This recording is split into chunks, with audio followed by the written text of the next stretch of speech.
पिछले 3 साल में मीरा भाईंदर में विभिन्न थानों में अवैध रूप से हथियार रखने और तस्करी के 35 मामले दर्ज किए गए हैं। चालू वर्ष यानी कि 2022 में मीरा भाईंदर बस्ती विरार पुलिस आयुक्तालय की सीमा के भीतर हथियार ले जाने का केवल एक ही मामला दर्ज किया गया है। पिछले ग्रामीण थाना क्षेत्र में 2019 में 16 मामले दर्ज किए गए थे। इन मामलों में कुल 32 आरोपियों को गिरफ्तार किया गया था।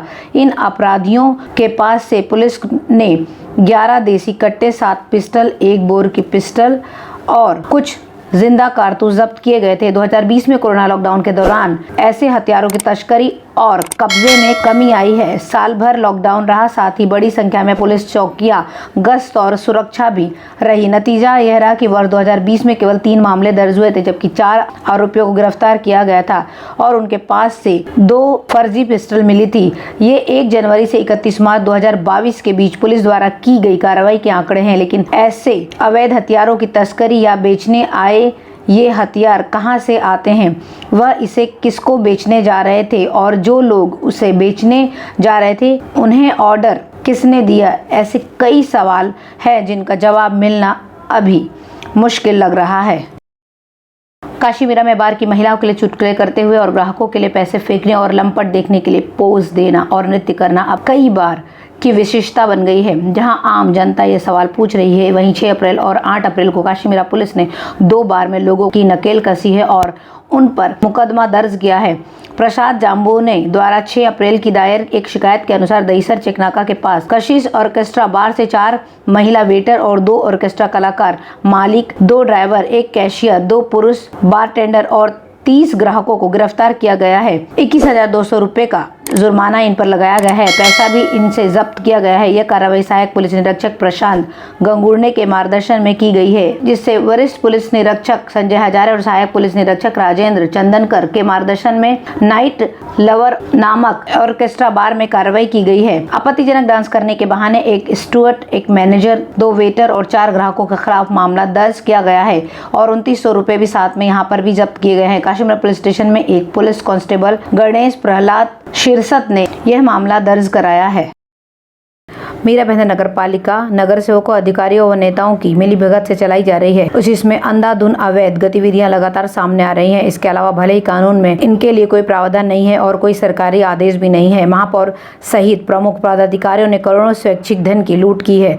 इस वर्ष के बजट में भी इन पदाधिकारियों ने स्वैच्छिक कोष में 14.45 करोड़ का प्रावधान किया है। मीरा भाईंदर नगर पालिका में 2022-2023 के बजट में नगर आयुक्त द्वारा प्रस्तुत प्रशासन के बजट में गैर महापौर स्वैच्छिक निधि के लिए 1 करोड़ 50 लाख, उप महापौर के लिए 1 करोड़ और स्थायी समिति के लिए 1 करोड़, जबकि सदन के नेता और विपक्ष के नेता स्वैच्छिक कोष के लिए प्रत्येक को 25 लाख रुपए आवंटित किए गए थे। स्थायी समिति ने इसे मेयर स्वैच्छिक कोष के लिए 4.5 करोड़, उप महापौर स्वैच्छिक कोष के लिए 4 करोड़, स्थायी समिति के अध्यक्ष स्वैच्छिक कोष के लिए 3 करोड़ 50 लाख, सदन के नेता के लिए स्वैच्छिक कोष के लिए 1.5 करोड़ और विपक्षी नेता के लिए 1 करोड़ 45 लाख के कोष का प्रावधान किया गया है। यहाँ तक कि महासभा में सत्ताधारी भाजपा ने इसे बहुमत में मंजूरी भी दे दी है। कुछ वर्षों से नगर पालिका में सत्ताधारी भाजपा के महापौर और अन्य पदाधिकारियों के लिए स्वैच्छिक कोष में इस तरह की ठेकेदारी का मामला सामने आता जा रहा है, जिसमें 35% इनका कमीशन होने की भी संभावना जताई जा रही है। इस साल के बजट में इन पदाधिकारियों, नगर सेवकों और उनके नेताओं में इस तरह की बातें सामने आ रही हैं। पूर्व नगर सेवक रोहित स्वर्णा ने पदाधिकारियों पर स्वैच्छिक कोष के नाम पर जनता के पैसे गबन करने का आरोप लगाया है और उन्होंने कहा कि पदाधिकारियों की सहमति में उनके खिलाफ यह मामला दर्ज कर स्वैच्छिक कोष की दुकान को बंद कर देना चाहिए। वहीं पर सोशल वर्कर प्रदीप जंगम ने कहा है कि इस तरह का भ्रष्टाचार रोकना चाहिए और अपनी मर्जी से ये जो खर्चा का उपयोग कर रहे हैं उनकी जांच होनी चाहिए।